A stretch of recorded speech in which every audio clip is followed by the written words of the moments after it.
Yes, I need you to stop sharing, please. You're good to go.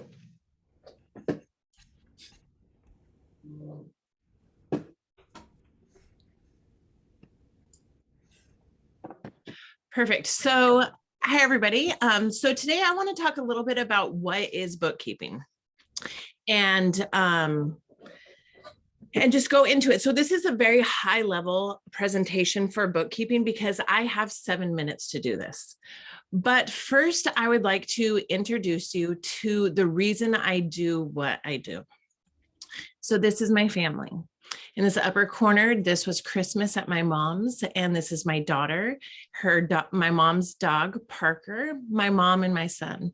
And one of the things that my kids and I just love to do is my daughter likes to take pictures all the time, but it is to go on adventures. So my kids are the true reason why I own a business, why I work as hard as I do, because I want to provide them an opportunity. I don't know if every parent's like this, but I want to provide more for them than I had ever got as a kid. And I love them so much. So my daughter is Brooke and my son is Derek. So this is our client-facing team at Foray Business Group. This is myself and my employee, Tanika. Tanika actually lives in Louisiana. So we are a remote bookkeeping company, and we work all across the United States. We've serviced clients in Washington, Oregon, Arizona, and New Mexico. So one of the things, this is in Tanika's backyard in her property in Louisiana. And for any of our clients, a couple months ago, she was sharing a story that they caught an alligator in their backyard because there are alligators, and we do accounts receivable for some of our clients. And one of our clients joked around that maybe she could sick her alligator on her past due clients. But it was a cute little alligator. So why does a business need bookkeeping? So not all businesses. Well, first of all, that I wanted to cover is the IRS does require that you have an accounting system for your business. It cannot be intermixed. You cannot have your business expenses in your personal account. They have to be separate. There's a lot of business owners that do not know that that has to be done. Also, the accounting system could be Excel. It could be QuickBooks. It could be Xero. There could be many different systems that you use, but there has to be one set up. So the next question is that I want to talk about is, should you outsource or should you not? And that is a question that a lot of business owners and entrepreneurs try to figure out and deal with. So there's a couple questions that I pose when people are considering outsourcing is, where do you want to go as a company? Do you want to continue doing this task? Do you want to take your hands off and look at a bigger picture of your accounting? But where the biggest time suck is when companies are not doing revenue generating activities. So bookkeeping is not revenue generating, right? Going out and getting sales or increasing your product or researching the market to determine how you should sell your product or the customers you need to reach out to. Those are more of a generating activity, a direct reflection of how you can grow your business. Bookkeeping is not a generating revenue activity. So that might be an opportunity for you to outsource it if you feel like you're spending a lot of time on your bookkeeping. But what is bookkeeping? So the true definition of bookkeeping is keeping track of your financial affairs.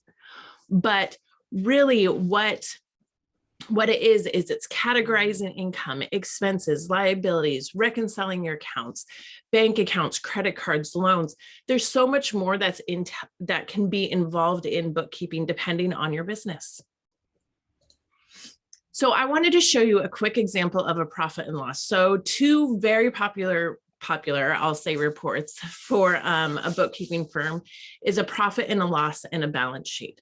So right here on this profit and loss, this is the sales income. So the sales income can be broken down into many different categories. So if you have products, if you have services, if you have different types of income that you want to break down, this would be listed here. And then these are expenses. This is a pretty simple profit and loss, but these are some expenses here. And then I will show you, so that's the top part of the report. This is the bottom part. So these are taxes that were paid for this business. And then other expenses down here, but this is right down at the bottom right here is your net income. So this is minus the expenses that your business had. And this number is what's looked at by a lot of financial institutions and year over year to determine the value of your company. This is one of the numbers. The other graph I wanted to show you is actually a service that we are providing for our clients this year. Is we are providing graphs for our clients to look at their numbers on a different basis. So this right here, this is a 2021 over 2022 review of this client.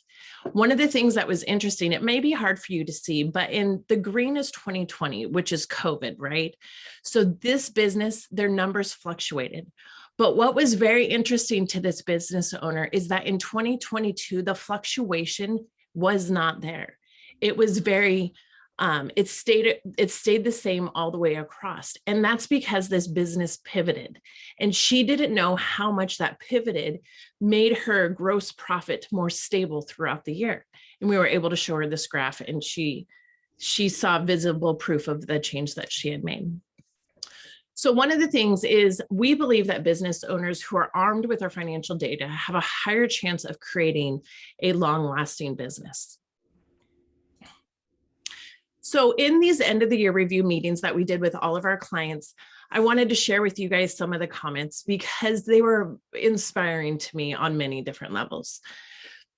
So the first one is this business. I said, what does 2022 look like for you? Because what we wanted to do is we wanted to get our business owners thinking about additional expenses or additional income that's going to come in for 2022 and then what they are going to do with it.